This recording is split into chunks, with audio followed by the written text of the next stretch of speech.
Hello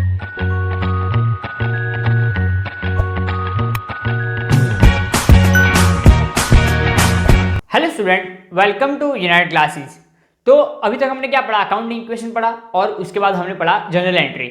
और general entry मैंने अभी तक आपको एक फॉर्मेट पढ़ाई और उसके बारे में क्या पढ़ा है मैंने, एक सम कराया था उसके बारे में, जनरल एंट्री का एक सम कराया था। अब हम जनरल एंट्री का सेकंड सम करेंगे, एनसीईआरटी क्वेश्चन नंबर 12 अब हम सॉल्व करेंगे। तो वन बाय वन हम देखेंगे क्या ट्रांजेक्शन है। तो यहाँ पे पहला ट्रांजेक्शन 1 जैन, तो 1 जैन को क्या ट्रांजेक्शन है? कमेंस बिजनेस विद कैश 1,75,000 और बिल्डिंग 1 लाख। मतलब क्या है, यहाँ पे दो चीजें लाया है बिजनेस, यहाँ पे क्या लाया है? दो चीजें लाया हुआ है, बिल्डिंग भी बिजनेस ओनर बिजनेस में बिल्डिंग भी लाया है और कैश भी लाया है। तो क्या हम लिखेंगे? तो यहाँ पे हमारी एंट्री क्या होगी वो देखेंगे। तो सबसे पहला हम लिखेंगे यहाँ पे जैन फर्स्ट। तो क्या है? कैश लाया है, कैश अकाउंट डेबिट। मैंने आपको वो बताया था कि कैसे हम वर्किंग नोट करेंगे। अगर आपको अच्छे से नहीं आता तो क्या करोगे, आप वर्किंग साइड में करोगे। तो वर्किंग कैसे होगी? कैश है, मैं अब बार बार वर्किंग नहीं करूंगा, क्यों? क्योंकि 2-3 बार आप वर्किंग करोगे तो आपको ऑटोमेटिक पता चल जाएगा कि कौन से एंट्री का कैसे इफेक्ट देंगे। तो कैश, फिर क्या है? बिल्डिंग। तो कैश और बिल्डिंग क्या है? दोनों अपनी असेट है। तो असेट है तो दोनों का जब भी असेट आती है बिजनेस में तो असेट इंक्रीजेस, तो डेबिट। तो कैश को भी हम डेबिट करेंगे और बिल्डिंग को भी, बिल्डिंग अकाउंट डेबिट। अब ये लाया कौन है? ओनर लाया। तो ओनर कुछ भी लाता है हम उसको किस में इन्वॉल्व करते हैं? कैपिटल में। तो हम लिखेंगे टू कैपिटल, सही है, टू कैपिटल अकाउंट। अब अमाउंट क्या है? अब अमाउंट मैं देखूंगा 1,75,000 एंड 1 लाख। तो क्या है? 1,75,000 कैश लाया है और 1 लाख की बिल्डिंग लाया है। तो टोटल कैपिटल वो कितना लाया? 2,75,000। अब यहाँ पे नरेशन आएगा। तो अब नरेशन मैं लिख नहीं रहा हूँ, मैं आपको सॉल्यूशन बता रहा हूँ। तो नरेशन आप कैसे लिखोगे? बीइंग कैश, बीइंग क्या लिखोगे? Cash and building bought by a owner into the business, मतलब building by owner into the business, मतलब वो बिजनेस में बिल्डिंग और कैपिटल लाया। अब सेकंड क्या है? हम थोड़ा क्विकली करेंगे ये सब सम्स क्योंकि हमको आगे भी दूसरे भी टॉपिक्स कवर करना है। तो goods purchase for a cash 75,000। तो goods purchase for a cash, तो मतलब हमने गुड्स परचेज किया है तो purchase account debit to cash. अब किससे परचेज किया है? कैश में परचेज किया है तो कैश अकाउंट। अब यहाँ पे आप लिखोगे नरेशन, कौन सी डेट है? डेट है सेकेंड, कितना? 75,000। तो हम यहाँ पे लिखेंगे 75,000।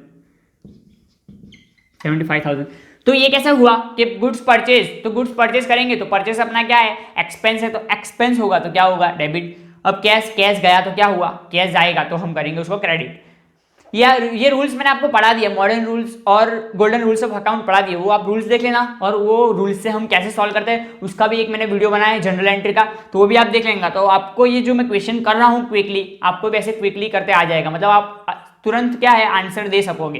तो अब नेक्स्ट देखेंगे, नेक्स्ट क्या है? ऑन 3 जैन को क्या है? Sold goods to Ramesh 30,000। मतलब एक रमेश क्या है? हमारा कस्टमर है, तो हमने उसको गुड सोल्ड किया। तो जब भी हम किसी को गुड सोल्ड करते हैं और वो पैसा नहीं देता तो वो अपना क्या हो जाता? असेट होगा, मतलब उससे हमको पैसा लेना है तो हमारा असेट है। तो असेट इंक्रीज हुआ, मतलब असेट इंक्रीज हुआ तो हम क्या लिखेंगे? उसको डेबिट करेंगे। तो रमेश अकाउंट, ये रमेश हमारा क्या है? असेट है, मतलब डेटर है। तो डेटर हमारा क्या होता है? असेट होता है। Ramesh account debit to sales account, Ramesh account debit to sales account. अब नरेशन में फिर से यहाँ पे नहीं लिख रहा हूँ, पर आपको एग्जाम में नरेशन भी लिखना है और ये ऐसी लाइन भी बनानी है। ये सही से एक परफेक्ट फॉर्मेट है, इसलिए मैं आपको नरेशन यहाँ नहीं लिख रहा, फिर भी मैं ब्रैकेट बना रहा हूँ तो क्यों आप भूल ना जाओ कि नरेशन लिखना है। अब यहाँ पे अमाउंट क्या है? 30,000। तो अब मैं यहाँ पे अमाउंट लिखूंगा 30,000। अब हम देखेंगे नेक्स्ट क्वेश्चन। तो नेक्स्ट क्वेश्चन क्या है? सॉरी नेक्स्ट पॉइंट क्या है? On 4 Jain paid wages 500। Paid wages, अब वेजेस हमारे लिए क्या है? एक्सपेंस है, तो एक्सपेंस हमेशा हम क्या करते हैं? डेबिट करते हैं। तो wages account debit to paid किया, यहाँ पे कुछ बात नहीं की, मतलब कैश में ही पे किया होगा, टू कैश अकाउंट। अब ये कौन सी डेट को था? 4 डेट को। कितना पे किया है? 500 पे किया है। 500 कितना? 500 पे किया है। अब हम यहाँ लाइन बना देंगे। अब मैं क्या करूँगा? इतना आप देख लीजिए, इतना स्क्रीनशॉट ले लीजिए। अब मैं अगला सॉल्व करूँगा। अब अगला सम मैं अगला इधर ही सॉल्व कर दूंगा, जो अगले पॉइंट्स है वो, क्योंकि मेरा बोर्ड में जगह नहीं है तो मैं इधर ही सॉल्व करूंगा। ये वाले मैं रब कर रहा हूँ।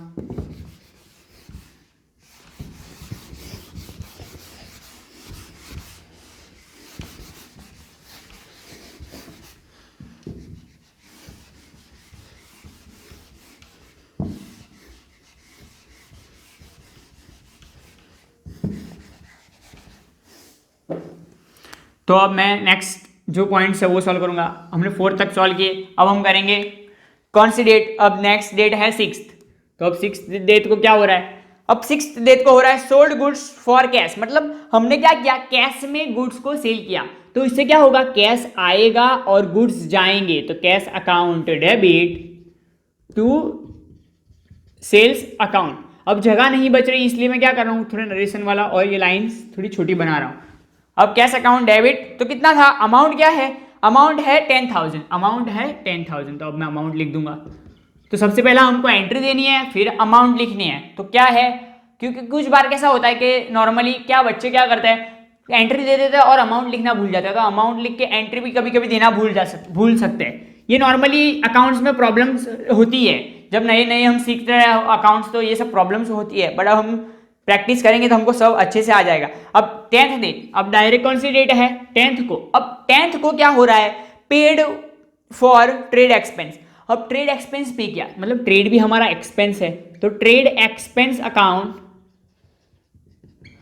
डेबिट टू, अब इसको पे किया है मतलब कैश में ही पे किया होगा, कुछ बोला नहीं है, मतलब कैश में पे किया होगा। अब यहाँ पे क्या, कितने रुपीस पे किए, 700 रुपीज, 700 रुपीज पे किए, तो मैं यहाँ पे लिखूंगा 700 रुपीज। ये सिंपल ही है, आप जैसे मैं कैसे सिंपली कर रहा हूँ आपको भी ऐसे आ जाएगा। कैश रिसीव्ड फ्रॉम रमेश, अब रमेश से हमको पैसा लेना था, कितना लेना था, 30,000, बट उससे लिया कितना हमने, 29,500, और उसको 500 डिस्काउंट दिया। तो यहाँ पे 3 चीजें, तो पहला क्या है, मैं पहले डेट लिख दूंगा, सबसे पहला तो मैं डेट लिख दूंगा 12। अब यहाँ पे डिस्काउंट है और क्या है, हमने कैश रिसीव्ड हुआ है, कैश रिसीव्ड हुआ है, तो कैश रिसीव्ड होगा तो असेट बढ़ेगी, तो असेट डेबिट करेंगे, तो सबसे पहले हम लिखेंगे कैश अकाउंट डेबिट।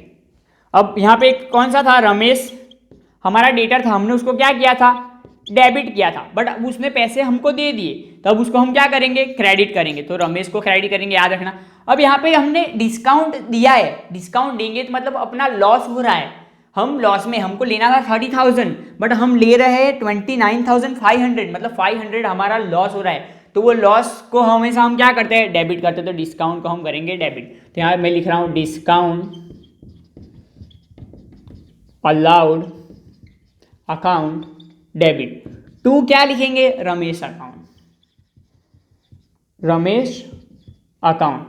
अब यहाँ पे अमाउंट क्या आएगी वो भी मैं बता दूं, 29,000 क्या हमको कैश, 29,500 कैश मिला है, 500 हमने क्या किया है, 500 हमने उसको डिस्काउंट दिया है, और रमेश से लेना कितना था हमको, 30,000। तो अब बैलेंस हो रहा है, आप देख लीजिए दोनों तरफ डेबिट एंड क्रेडिट बैलेंस हो रहा है। अब नेक्स्ट डेट कौन सी है, नेक्स्ट है 14, तो 14 को हम क्या करेंगे, 14 को क्या बताया यहाँ पे, goods purchase from Sudhir, goods purchase from Sudhir, मतलब एक सुधीर नाम का हमारा सप्लायर है, उससे हमने गुड्स परचेस किया और उसको उसके बदले हमने कैश नहीं दिया, अब उसके हमने क्रेडिट में परचेस किया। तो सुधीर से अगर हम क्रेडिट में परचेस करेंगे तो वो हमारा हो जाएगा क्रेडिटर, और क्रेडिटर हमेशा क्या होता है, क्रेडिट करते हैं उसको हम। तो पहले गुड्स परचेस करेंगे, तो purchase account always, purchase account debit to, क्या है नाम, क्या है, टू सुधीर नाम है, सुधीर, क्या है, सुधीर, टू सुधीर अकाउंट।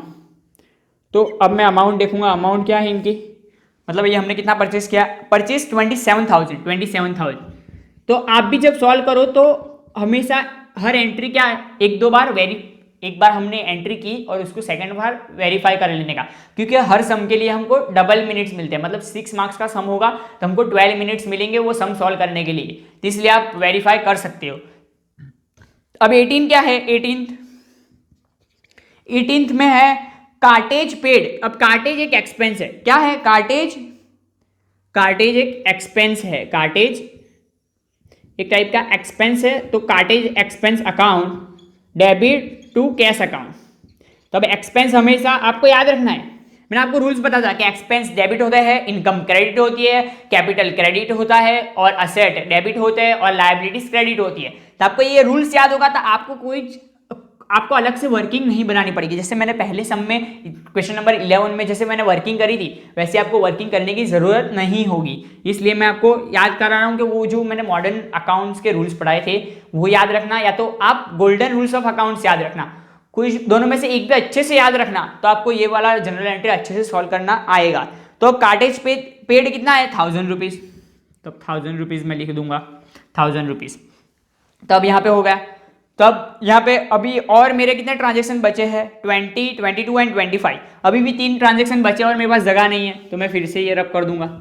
एक बार आप फोटो ले लीजिए।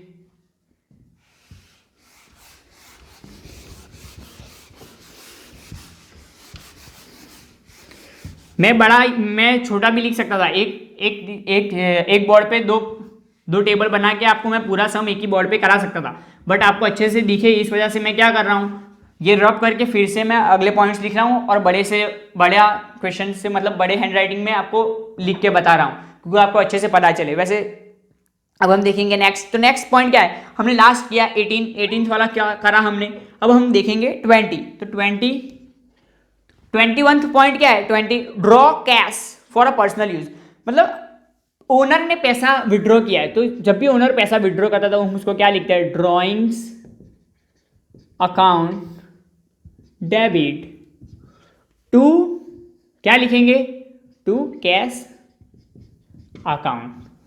मतलब ओनर ने विड्रॉ किया तो उसको हम ड्राइंग्स लिखते हैं। जब भी ओनर पैसा विड्रॉ करता है, मैंने जो बेसिक अकाउंटिंग टर्म्स पढ़ाई थी उसका भी वीडियो मैंने अपलोड किया है, वो भी आप देख लेना। उसमें मैंने सभी बता था कि ड्राइंग्स किसे कहते हैं, कैपिटल किसे कहते हैं, लायबिलिटी किसे कहते हैं, असेट किसे कहते हैं, एक्सपेंस किसे कहते हैं, एक्सपेंडिचर किसे कहते हैं, वो सभी मैंने बताया हुआ है। तो ड्राइंग 20 में क्या लिखा है, draw cash for a personal use, मतलब पर्सनल यूज के लिए अगर ओनर खुद भी पैसा लेके जाएगा तो उसको हम बोलेंगे ड्रॉइंग, और वो कैश लेके गया है तो हम क्या लिखेंगे, कैश जाएगा मतलब असेट गया तो हम करेंगे उसको क्रेडिट। तो अमाउंट क्या है, अमाउंट इज 5000। ये मार्कर क्यों नहीं चल रहा, अमाउंट इज 5000। अब हम देखेंगे नेक्स्ट 20 के बाद कौन सा है, 20 के बाद है 22। तो 22 में क्या लिखा है, goods use for house hold, मतलब यहाँ पे गुड्स यूज कर रहा है हाउस होल्ड के लिए 22 को, तब यहाँ पे गुड्स लेके जा रहा है। अब एक पॉइंट यहाँ पे एक नया आ रहा है, आप याद रखना कि गुड्स परचेज सेल्स के अलावा गुड्स, देखो दो गुड्स के लिए दो चीजें होती है, गुड्स को हम करते हैं पहले परचेज, फिर हम उसको करते हैं सेल। तो अगर गुड्स सेल्स के अलावा कोई भी तरीके से, किसी भी और तरीके से अगर बिजनेस के बाहर जाएगा तो नॉर्मली गुड्स सेल्स के हिसाब से जाता है तो हम सेल्स अकाउंट क्रेडिट करते हैं। क्या करते हैं, सेल्स अकाउंट को क्रेडिट करते हैं। बट सेल्स के अलावा मतलब हम बेच नहीं रहे और कोई कारण से गुड्स बिजनेस के बाहर जा रहा है तो उसको हम क्या करेंगे, तब हम करेंगे परचेज अकाउंट को क्रेडिट करेंगे, परचेज अकाउंट को क्रेडिट करेंगे। फॉर एग्जाम्पल फायर लग गई, फॉर एग्जाम्पल हमने फ्री गुड्स दिए, फॉर एग्जाम्पल नेचुरल कैलामिटीज, मतलब नेचुरल कोई कैलामिटीज आ गई तो ऐसी प्रॉब्लम हो सकती है। ओनर, यहाँ पे ये पॉइंट कौन सा है, यहाँ पे ओनर बिजनेस में से गुड्स लेके जा रहा है, तो ओनर बिजनेस में से गुड्स लेके जाएगा तो पहला तो वो कर रहा है ड्राइंग्स ओनर बिजनेस में से लेके जाएगा तो हम उसको लिखते हैं ड्राइंग्स अकाउंट डेबिट टू, क्या लिखेंगे हम, यहाँ पे मैंने आपको क्या बताया, गुड्स सेल नहीं हो रहा, पर्सनल यूज के लिए वो बिजनेस के ओनर लेके जा रहा है तो ये परचेज अकाउंट क्रेडिट करेंगे। तो यहाँ पे सेल्स नहीं करेंगे, यहाँ पे क्या करेंगे, परचेज अकाउंट क्रेडिट। सही है, पता चल गया। अब अमाउंट क्या है, यहाँ पे अमाउंट है 2000, अमाउंट इज 2000, अमाउंट इज 2000। अब हम देखेंगे नेक्स्ट। तो नेक्स्ट क्या है, नेक्स्ट है cash paid to Sudhir 26,700 and discount received 300। तो यहां पे क्या है, कैश पे किया सुधीर को, कौन सी डेट है, डेट है 25। तो हमने सुधीर को कैश पे किया, किसको, सुधीर को कैश पे किया। तब हमको सुधीर को पे कितना करना था, हम ऊपर जाके मतलब पिछले ट्रांजेक्शन में देखेंगे, सुधीर को पे करना था हमको 27,000 और हमने पे कितना किया 26,700। तो 300 जो हमको हुआ वो बेनिफिट हुआ, मतलब हमारा इनकम हुई, गेन हुआ हमको, तो 300 गेन हुआ। तो जब भी गेन होता है तो हम उसको करते हैं क्रेडिट। तो पहला तो हमको डिस्काउंट रिसीव्ड क्या करना है, क्रेडिट करना है। जैसे डिस्काउंट अलाउड हमने क्या किया था, डेबिट किया था, ऐसे डिस्काउंट रिसीव हम करेंगे क्रेडिट। और सुधीर क्या था हमारा, सुधीर हमारा था, उसको हमको पैसा देना था, वो हमारा क्रेडिटर था, तो हम उसको करेंगे डेबिट। और कैश हमने पे किया है, मतलब कैश हमारे से बाहर, कैश फर्म के बाहर गया, मतलब हम उसको करेंगे क्रेडिट। तो यहाँ क्या लिखूंगा मैं, Sudhir account debit to cash account to discount received account. अब अमाउंट कितनी सुधीर से लेने की थी, सबसे पहले तो वो लिख देंगे 27,000, बट हमको रियली में हमने सुधीर को देना था 27,000, बट दिया कितना हमने 26,700, और हमको डिस्काउंट हमने कितना हमको मिला 300।